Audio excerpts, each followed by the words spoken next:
I want to thank you for joining me once again for another episode of Let's Make a Knife. Today's episode is going to be quite exciting, and it is the start of a new multi-part series. And I have in my hand the magical piece of steel that I will be using to build this big, beautiful Bowie knife. It's going to be very large, and this is a very special material. I don't know if you guys can see, but on the edge, you can see there, this is some Crewforge V stainless sanmai. So the core is Crewforge V steel, and the jacket is 303 stainless. So it makes a very, very beautiful blade. And I really love Crewforge V. It has great edge holding, nice toughness. And when you sandwich it between two pieces of stainless steel, the amount of action between the two steels, once you grind into the billet to grind, the bevels for the knife, it reveals a whole lot of really cool stuff going on there. So, this is a piece that I made many months ago. It's been sitting in a drawer, and I thought that I would use it. So because this piece is already made, I'm actually going to start out by showing you guys how I make stainless sanmai. I'm going to be doing 3 smaller billets that will eventually be turned into some different knives, but that is for a separate video. Alright, so right here you can see this is the starting point. I have cut the pieces out to the size that I want. This is the 303 stainless with the Crewforge V for the core. And then there's one special little billet here, and it's this one. Still 303 stainless for the jacket, but the core is a piece of some 144 layer Damascus. So it'll be stainless sanmai on the outside, Damascus for the core. I'm really excited to see how that one turns out. Now, I'm going to take you over to my other workbench and show you guys the design that I have drawn up for this big, beautiful Bowie knife. So here it is.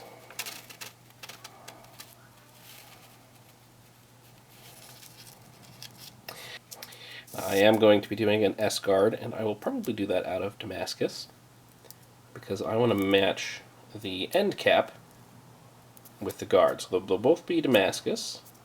And for the handle, I have not decided what material I want to use. I'm going to be shooting for about a 12-inch blade, and then 6 inches from the front of the guard here, all the way to the end cap. But before I start forging the blade itself, I am going to make those little billets of stainless sanmai just so you guys can see exactly how it's done. And those are actually going to be a separate video series, because I do have plans with exactly what I want to do with all 3 of those small billets. So now I'm going to go ahead and take you guys over to the grinder, where I'm going to clean up all of these little pieces of steel. We're going to get them welded together, and then I'm going to get them forge welded just to show you guys exactly how it's done, and then we'll start forging this blade.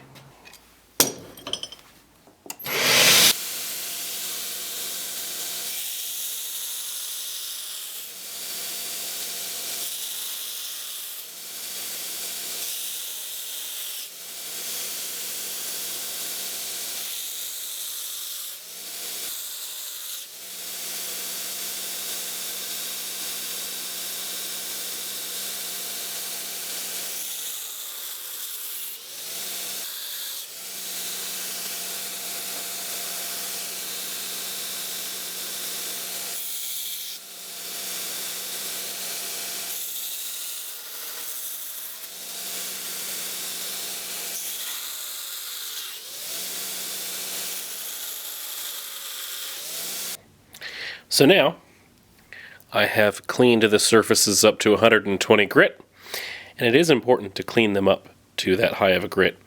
If you leave them low grit, like 36 or 60, they don't bond as well.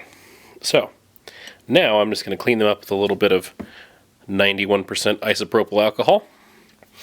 You can use acetone as well, I just don't have any in the shop right now, but this will work just fine.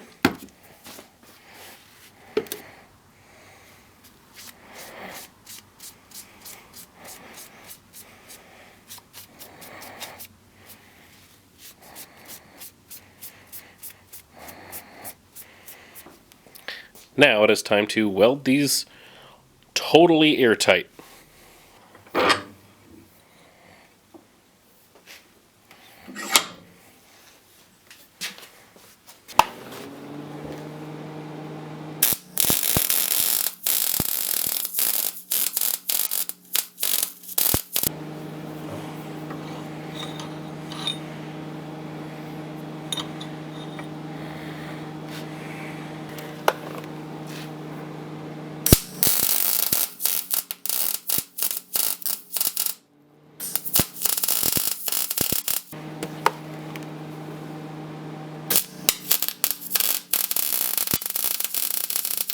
Now that we are welded all the way around so no oxygen can get into the billet, I am going to start the forge.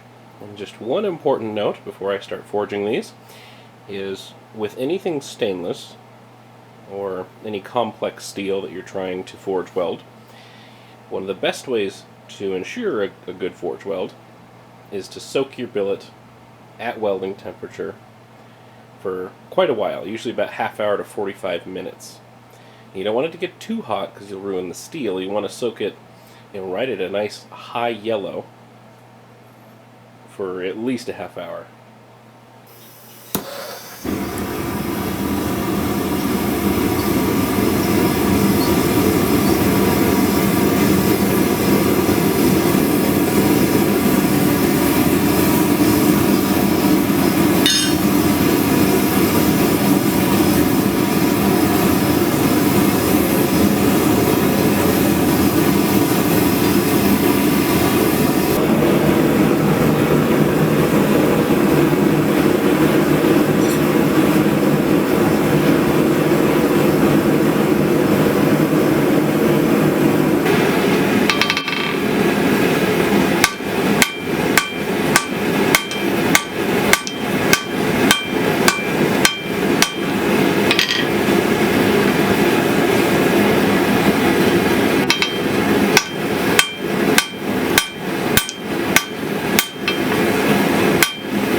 So now that these have, for the most part, cooled off, and I cooled them very slowly in the forge, I'm going to do a little bit of normalizing, just because stainless sanmai really likes to split.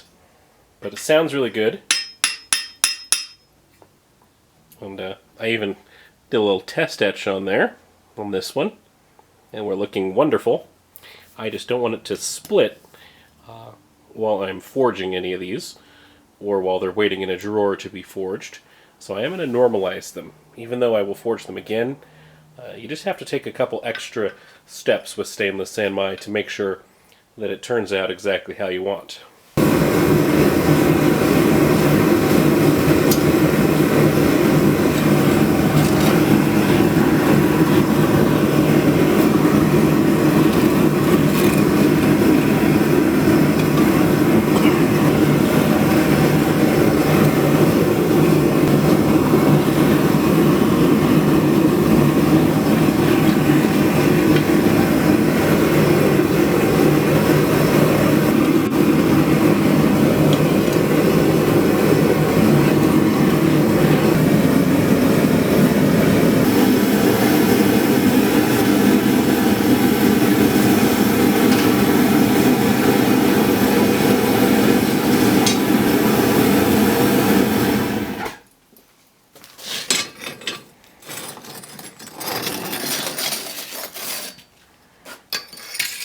These 3 billets have been forged, and I did check one of them.